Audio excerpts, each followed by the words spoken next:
السلام علیکم ورحمۃ اللہ وبرکاتہ۔ الحمد للہ نحمدہ ونستعینہ ونستغفرہ ونعوذ باللہ من شرور انفسنا ومن سیئات اعمالنا، من يهده الله فلا مضل له ومن يضلله فلا هادي له، وأشهد أن لا إله إلا الله وحده لا شريك له، وأشهد أن سيدنا ومولانا محمدًا عبده ورسوله، أما بعد فأعوذ بالله من الشيطان الرجيم، بسم الله الرحمن الرحيم، لقد كان لكم في رسول الله أسوة حسنة، صدق الله العظيم، وبلغنا رسوله النبي الكريم۔ واجب صد احترام معزز سامعین، قرآن مجید کی ایک مختصر سی آیت مبارکہ بلکہ اس کا حصہ آپ کے سامنے تلاوت کیا گیا ہے۔ اس کے بارے میں کچھ گزارشات آپ کے سامنے عرض کرنی ہے۔ ہمارا اسلامی کیلنڈر شروع ہوا، محرم کا مہینہ یہ اسلامی کیلنڈر کا پہلا مہینہ ہے جس کو محرم الاحرام کہا جاتا ہے۔ ہمارا کیلنڈر چاند کے ساتھ چلتا ہے، لیکن اگر کوئی حساب سورج کے ساتھ کرتا ہے تو اس میں بھی کوئی حرج والی بات نہیں۔ البتہ جو اسلامی کیلنڈر ہے اس کیلنڈر کے بارے میں جاننا، ان کے مہینوں کو جاننا، ان کے مہینوں کے نام کا آنا ایک مسلمان کے لیے، جہاں پر اسلام کی تعلیمات کا حکم ہے، ان مہینوں کے ساتھ ان کا تعلق ہے، تو چاہیے کہ ان مہینوں کے بارے میں معلومات ہو، اور ان مہینوں کے نام جو ہیں کم از کم ایک مسلمان کو یاد ہونے چاہیے۔ اپنے بچوں کو ان مہینوں کے نام یاد کرانے چاہیے، اور نوجوانوں کو اور سمجھدار لوگوں کو ان مہینوں کے نام جو ہیں وہ یاد رکھنے چاہیے۔ ہمارا آخری مہینہ سال کا ذی الحجہ ہے، جس طرح دوسری طرف دسمبر کا مہینہ آتا ہے، اس طرح ہمارا آخری مہینہ ذی الحجہ آتا ہے۔ جس طرح جنوری کا مہینہ دوسرے شمسی کیلنڈر کے لحاظ سے یا عیسوی کیلنڈر کے لحاظ سے جس طرح جنوری کا مہینہ پہلا آتا ہے، اس طرح ہمارے کیلنڈر کے لحاظ سے محرم کا مہینہ، محرم الاحرام، ان کا مہینہ جو ہے یہ پہلا مہینہ آتا ہے۔ یہ 12 مہینے سال کے اللہ تعالیٰ نے مقرر کیے ہیں۔ قرآن مجید کے اندر یہ ارشاد فرمایا گیا ہے کہ قرآن نے ارشاد فرمایا کہ جو 12 مہینے ہیں 12 مہینے ہیں، 4 اشہر حرم، اور 4 مہینے عزت والے ہیں، خاص حرمت والے ہیں۔ ان میں سے ایک مہینہ ہمارے کیلنڈر کا پہلا مہینہ جس کو محرم کا مہینہ بھی کہا جاتا ہے۔ کسی سمجھدار بچے سے میٹرک جس نے کر لیا، ایک بنیادی تعلیم اس نے حاصل کر لی، اب ہمارے اسلامی ملک کے اندر رہتا ہے، اور یعنی ہمارے سکولوں کے اندر اور کالج کے اندر کچھ نہ کچھ اسلامی تعلیم کا سلسلہ ہے۔ اب کسی ایک نوجوان کو کھڑا کیا جائے کہ بتاؤ کہ ہمارے اسلامی کیلنڈر کے کتنے مہینے ہیں اور ان کے کیا نام ہیں۔ میں نے ایک دفعہ پوچھ لیا، اب میں پوچھوں گا نہیں، آپ بالکل بے فکر رہیں کہ آپ یہ کہیں کہ مفتی صاحب کہیں چودھری کھڑا ہو نا کہ 10 انہاں مہینے دے نام کی نے۔ میں نہیں پوچھوں گا، شرمندگی آئے گی، لیکن ہے اس طرح بات۔ میں نے ایک درس میں ایک دفعہ سوال کیا تو اس بچے کو نام نہیں آئے۔ میں نے پوچھا تمہاری کلاس کیا ہے؟ کہنے لگا کہ میں بی اے کا اسٹوڈنٹ ہوں اور میری کلاس 14ویں بی اے 14ویں کلاس کا میں اسٹوڈنٹ ہوں، اور اسلامی جو کیلنڈر اس کے مہینے ہیں ان کے نام جو ہیں وہ یاد نہیں ہیں۔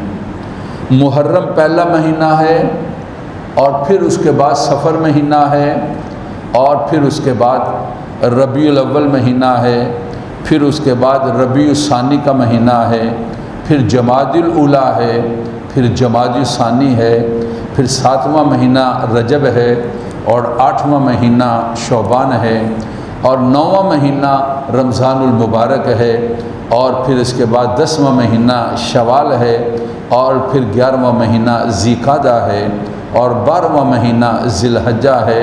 یہ اسلامی کیلنڈر کے یہ 12 مہینے ہیں۔ ہاں ہم نے جو یاد کر رکھا ہے نا بھلا کہ بہانہ بنانے کے لیے، لینے دینے کا بہانہ بنانے کے لیے ہم نے بنا رکھا ہے کیا؟ اور یار عید آ گئی ہے نا، عید کو اس لیے یاد رکھا کہ ٹالنا ہے چیک پرچی جو وعدہ معاہدہ ہے، اور عید کا نام لے کر لوگوں کے ساتھ دھوکہ اور فراڈ کرنا ہے۔ اب عید آئی ہے اس لیے پیسے نہیں دینے ہیں۔ اب عید گزری ہے تو ایک بہانہ آ گیا، محرم آ گیا نا جی۔ کیا محرم کہتا ہے لوگوں کا چیک پیس نہ کراؤ، اور لوگوں کی پرچی جو ہے وہ ادا نہ کرو، اور وعدہ جو ہے اس کو پورا نہ کرو۔ محرم آ گیا نا جی پاجی، وہ بھی کھنگ محرم تو بعد پیسے ہی۔ اب محرم گزرے گا تو پھر کہیں گے ربیع الاول کا یہ ہم نے ان مہینوں کے ناموں کو اور یا ان مہینوں کو بطور بہانے کے اور ٹال مٹول کے اور اپنے کاروبار کے اندر دھوکہ اور فراڈ کرنے کا ذریعہ تو بنایا ہے، لیکن اس کے بارے میں یہ جاننا کہ اسلامی تاریخ کا اور یا اسلامی احکامات کا اس کے ساتھ کیا تعلق ہے۔ جو ہمارا موضوع چل رہا تھا انشاءاللہ اس کو آئندہ جمعے کریں گے، تو یہ محرم کے حوالے سے اور اس کے ہمارا جو اسلامی کیلنڈر ہے اس کے حوالے سے تذکرہ کرنا تھا۔ دیکھو جو چاند کے لحاظ سے ہمارا کیلنڈر ہے، ہمارے ہاں سورج کا بھی اعتبار کرتے ہیں اور ہمارے ہاں چاند کا بھی اعتبار کرتے ہیں۔ دیکھو جو ہمارا نماز کا ایک سسٹم ہے نا، اس کا تعلق جو نماز کا سسٹم ہے اس کا تعلق سورج کے ساتھ بھی ہے۔ کیا مطلب؟ سورج نکلنے سے پہلے مشرق کی جانب روشنائی ظاہر ہوتی ہے تو کہتے ہیں نماز فجر کا وقت شروع ہو گیا۔ اس کا چاند کے ساتھ کہیں تعلق نہیں۔ چاند غروب ہو گیا، نماز فجر کا وقت شروع ہو گیا۔ چاند درمیان میں آ گیا، نماز فجر کا وقت شروع ہو گیا۔ بلکہ کیا کہتے ہیں؟ سورج کے طلوع ہونے سے پہلے روشنائی آتی ہے مشرق کی جانب سفیدی سی، اس سفیدی کو اگر اس طرح لمبائی میں آتی ہے تو اس کو کہتے ہیں صبح کاذب، اور اگر پھر وہ جو اس طرح آتی ہے وہ سفیدی ختم ہو جاتی ہے، اور اگر اس طرح چوڑائی کے اندر آتی ہے تو وہ پھیلتی جاتی ہے، بڑھتی جاتی ہے، اس کو کہتے ہیں صبح صادق۔ اس کے ساتھ صبح کی نماز کا وقت شروع ہو جاتا ہے۔ گویا کہ اس کا تعلق سورج کے ساتھ، سورج کے طلوع ہونے سے پہلے روشنائی آتی ہے، اس روشنائی کے آنے کے ساتھ ہی نماز فجر کا وقت جو ہے وہ شروع ہو جاتا ہے، اور جب سورج بالکل درمیان کے اندر آ جاتا ہے اور پھر اس کے بعد ڈھلتا ہے، دوسری طرف مغرب کی جانب جاتا ہے، اور سائے جو ہیں وہ مشرق کی جانب چیزوں کے بڑھنے شروع ہو جاتے ہیں، تو کہا جاتا ہے اب جب سایہ وہ اس سے نکلا ہے، درمیان میں ہو تو یہ زوال ہے، اور جب سایہ نکلتا ہے یعنی کس طرح مشرق کی جانب، تو کہتے ہیں ظہر کی نماز کا وقت شروع ہو گیا۔ اور پھر جب سایہ ایک مثل تک رہتا ہے تو کہتے ہیں ظہر کا وقت رہتا ہے، اور جب دوسرا مثل شروع ہوتا ہے تو سایہ پھر عصر کی نماز کا۔ لیکن جو اہل علم حضرات کا کہنا یہ بھی ہے کہ اس چیز کا سایہ جب تک دو مثل رہتا ہے، کوئی بھی چیز آپ کھلے میدان کے اندر ایک چیز کو گاڑ دیں اور جب مغرب کی جانب سورج جائے گا تو پھر اس کا سایہ اس طرف جائے گا، جتنی اس کی ہائٹ ہے، 1 فٹ ہائٹ ہے یا 1 گز ہے، جب سایہ 2 گز آگے چلا جائے تو نماز ظہر کا وقت ختم ہو گیا، اور اب اس کے بعد نماز عصر کا وقت جو ہے وہ شروع ہو گیا۔ اور اس طرح جب سورج غروب ہوگا تو اس کے ساتھ مغرب کا وقت ہے، غروب ہو گیا، اب مغرب کی جانب لالی آتی ہے، آپ دیکھیں گے غروب کے بعد اس کو شفق کہا جاتا ہے، اور جب تک وہ لالی موجود ہے غروب کے بعد اس وقت تک مغرب کا وقت ہے، اور جب وہ سرخی ختم ہو جاتی ہے اور سفیدی آتی ہے، اندھیرا آتا ہے، تو پھر اس وقت نماز عشاء کا وقت جو ہے وہ شروع ہو جاتا ہے۔ اور یہ پھر صبح صادق تک نماز عشاء کا وقت، وہ کہتے ہیں آدھی رات تک نہیں، صبح صادق تک نماز عشاء کا وقت رہتا ہے۔ البتہ بلا وجہ زیادہ تاخیر نہیں کرنی چاہیے، لیکن بہرحال عشاء کا وقت صبح صادق مثال کے طور پر آج کل شروع ہو رہی ہے کتنے بجے؟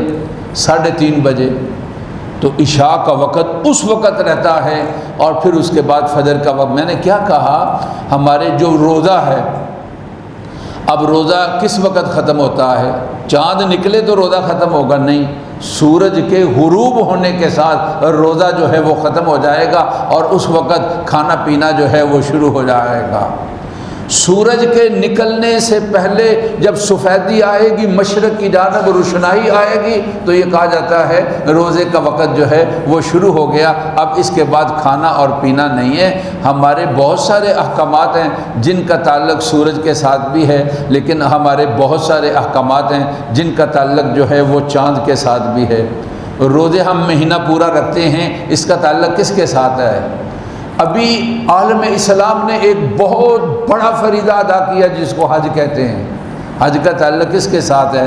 چاند کے مہینے کے ساتھ ہے۔ یہ ذی الحجہ آخری مہینہ تھا، اور اس مہینے کی 8ویں، 9ویں، 10ویں اور 11ویں اور 12ویں تاریخ کو ان 5 دنوں کے اندر مخصوص ارکان جو ہے وہ ادا کیے گئے ہیں۔ یہ ارکان کا ادا کرنا اس کو حج کہا جاتا ہے، اور اس حج کی ادائیگی ہوئی ہے۔ میں نے آپ سے کیا عرض کیا کہ حکم تو نہیں ہے، لیکن بھائی ہماری شرعی ضرورت ہے کیا؟ اپنے بچوں کو ان مہینوں کے نام یاد کرائے جائیں، خود بھی ان مہینوں کے نام یاد کریں، اور اپنے بچوں کو بھی ان مہینوں کے نام یاد کرائے جائیں جن کا چاند کے ساتھ تعلق ہے اور جن کا اسلامی کیلنڈر کے ساتھ جو ہے وہ تعلق ہے۔ دنیا میں جہاں مسلمان کم ہیں، وہاں والدین اپنے بچوں کو ان ناموں کے بارے میں، ان مہینوں کے بارے میں اور ان مہینوں کے ناموں کے بارے میں اپنے بچوں کو خاص تلقین کرتے ہیں کہ اپنے بچوں کو ان مہینوں کے نام یاد کرانے چاہیے۔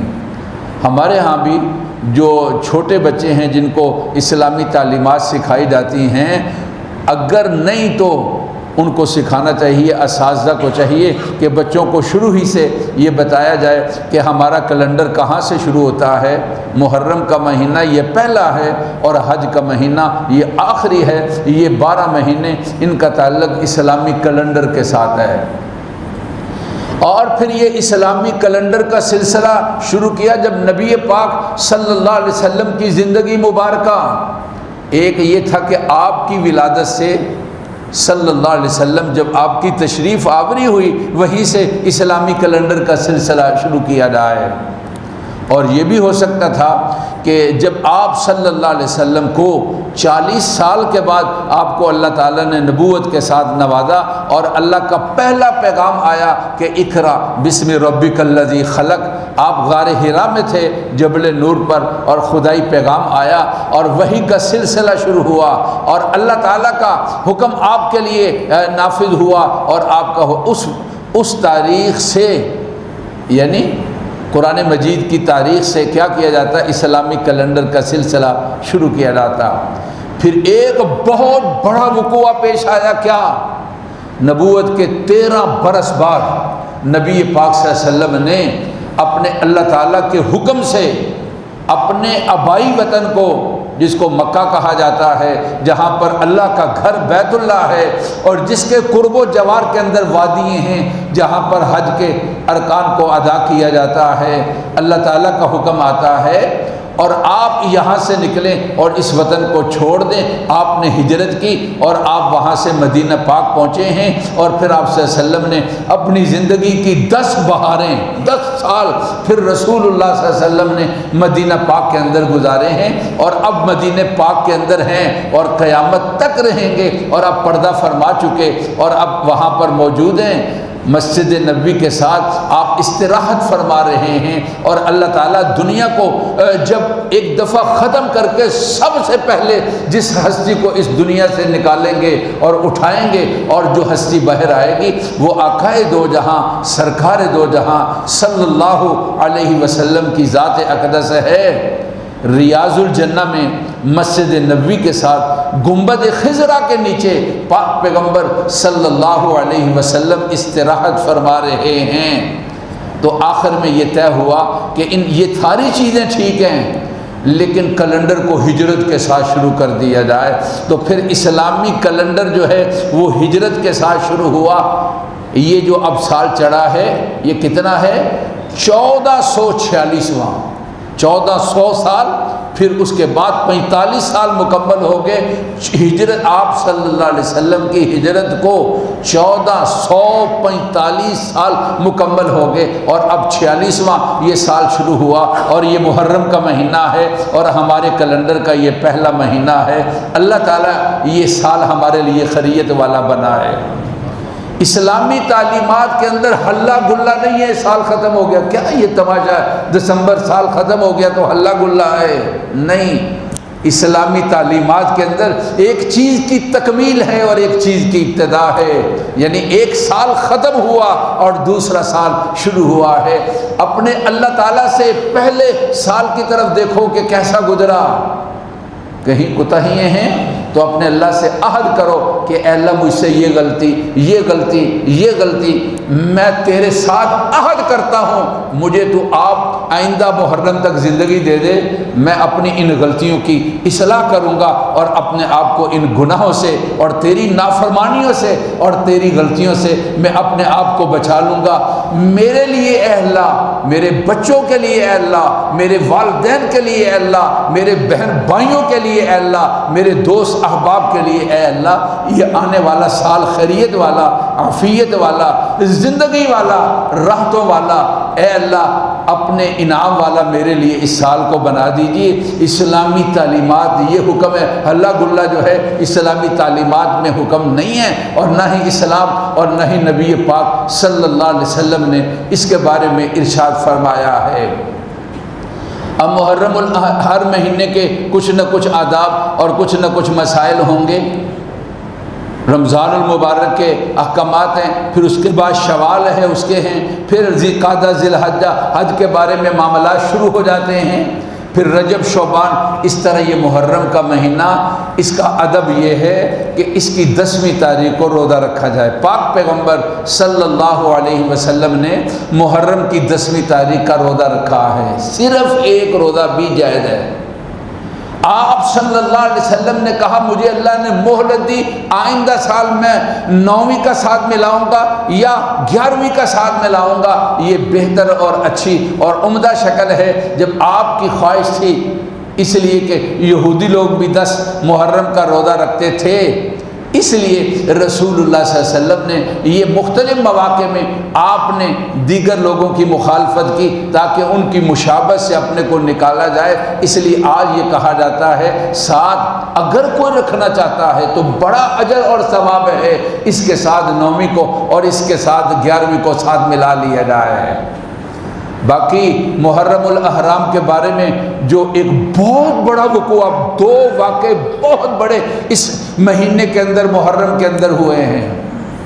یکم محرم کو خلیفہ ثانی داماد علی مراد نبی سیدنا فاروق اعظم رضی اللہ تعالی عنہ کی شہادت ہوئی ہے، اور پھر 10 محرم کو نواسہ رسول نبی پاک صلی اللہ علیہ وسلم حضرت علی اور حضرت فاطمہ کے صاحبزادے، جن کے بارے میں پاک پیغمبر صلی اللہ علیہ وسلم نے بڑے درجے اور فضیلتیں بیان فرمائیں۔ جمعہ خطبہ سنتے ہیں، اس خطبے کے اندر اکثر خطبہ یہ حدیث مبارکہ پڑھتے ہیں، اور مشکاۃ شریف کی حدیث مبارکہ ہے الحسن والحسین سیدہ شباب اہل الجنہ، حضرت حسن اور حضرت حسین جنت کے نوجوانوں کے سردار ہیں۔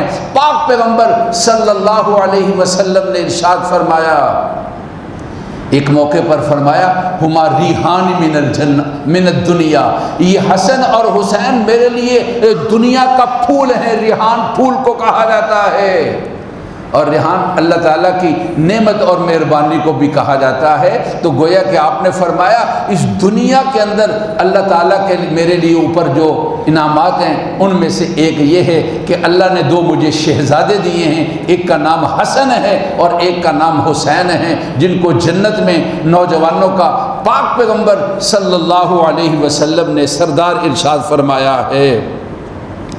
ایک حدیث مبارکہ کے اندر ہے، رسول اللہ صلی اللہ علیہ وسلم نے مشکاۃ شریف کی حدیث مبارکہ ہے، آپ نے فرمایا لعلی فاطمہ حسن حسین، 4 لوگوں کا آپ نے نام لیا، پیاری بیٹی ہے فاطمہ، آپ کے کزن بھی ہیں اور آپ کے داماد بھی ہیں شیر خدا حضرت علی، اور ان کے دونوں یہ صاحبزادے ہیں۔ رسول اللہ صلی اللہ علیہ وسلم نے فرمایا انا حرب لمن حاربہم، رسول اللہ صلی اللہ علیہ وسلم نے فرمایا میری جنگ ہے ان کے ساتھ جن کی ان کے ساتھ جنگ ہے، اور میری صلح ہے ان کے ساتھ جن کے ساتھ ان کی صلح ہے۔ پاک پیغمبر صلی اللہ علیہ وسلم نے ارشاد فرمایا، حضرت زید بن اسامہ کہتے ہیں آپ صلی اللہ علیہ وسلم نے چادر لی ہوئی تھی اور اس میں کسی چیز کو چھپایا ہوا تھا، اور میں آپ کے پاس تھا، پھر میں جانے لگا تو میں نے پوچھا اللہ کے نبی یہ کیا ہیں؟ آپ نے چادر کو ہٹایا، اور پھر اس کے بعد ایک طرف حضرت حسن ہیں اور ایک طرف بڑے ہیں یہ، اور ایک طرف حضرت حسین ہیں، اور آپ اپنے اللہ تعالیٰ سے دعا کرتے ہیں اور کیا کہتے ہیں؟ آپ صلی اللہ علیہ وسلم نے یہ ارشاد فرمایا کہ ہازانی ابنانی، یہ دونوں میرے بیٹے ہیں، وہ ابنا ابنتی، اور میری بیٹی کے بیٹے ہیں۔ بیٹی کا بیٹا بھی تو بیٹا ہی ہوتا ہے، کہ یہ میرے بیٹے ہیں، یعنی کیا مطلب؟ یہ دونوں میری بیٹی کے بیٹے ہیں۔ اور پھر آپ صلی اللہ علیہ وسلم نے ارشاد فرمایا انی احبہما، اے اللہ میں ان کے ساتھ محبت کرتا ہوں، اور پھر آپ صلی اللہ علیہ وسلم نے فرمایا فحببہما فحبب من یحبہما، اے اللہ آپ بھی ان کے ساتھ محبت کیجئے، اور جو ان کے ساتھ محبت کرتے ہیں اے اللہ آپ ان کے ساتھ محبت کیجئے۔ تو نواسہ رسول حضرت حسین کی شہادت کا واقعہ بھی محرم کے مہینے کے اندر ہوا ہے۔ تو میں نے بتایا کہ ان مہینوں کے بارے میں جاننا اور کچھ معلومات لینا اور ان کا تذکرہ اپنے ذہنوں میں بٹھانا یہ اسلامی کیلنڈر کا حصہ ہے، یہ ہمارے لیے دین اور اسلام کا تقاضا ہے۔ تو میرے بھائی باقی جو ادھر ادھر کی خرافات ہیں، کسی غمی کے موقع پر اپنے چہرے کو نوچنا، اپنے کپڑوں کو پھاڑ لینا اور جاہلیت والا واویلا کرنا، تو رسول اللہ صلی اللہ علیہ وسلم نے فرمایا من ضرب الخدود، جو اپنے چہرے کو پیٹتا ہے، وہ شق الجیوبا، اور اپنے گریبان کو چاک کر دیتا ہے، ودعا بدعوى الجاہلیہ، اور جاہلانہ چیخو پکار کرتا ہے، فلیس منا، اس کا ہمارے ساتھ کوئی تعلق نہیں ہے۔ اللہ ان مقدس ہستیوں پر اپنی کروڑہ رحمت نازل فرمایا، حق کے لیے، سچ کے لیے، اور اپنی بھی اور اپنے اہل خانہ کی حضرت حسین نے قربانی دے کر ایک بہت بڑی مثال قائم کی کہ مسلمانوں سچ اور حق کے لیے جھکنا نہیں ہے، اپنے آپ کو قربان کر دینا ہے، اور یہ حضرت حسین کا سبق ہے۔ اللہ ان پر اپنی کروڑہ رحمت نازل فرمائے، مجھے اور آپ کو رسول اللہ صلی اللہ علیہ وسلم کا تابع دار بنائے۔ قرآن میں حکم ہے لقد کان لکم فی رسول اللہ اسوۃ حسنہ، لوگوں تمہارے لیے نبی پاک صلی اللہ علیہ وسلم کی زندگی نمونہ ہے، اللہ تابع دار بنائے۔ ربنا تقبل منا انک انت السمیع العلیم، سنتے ادا فرما۔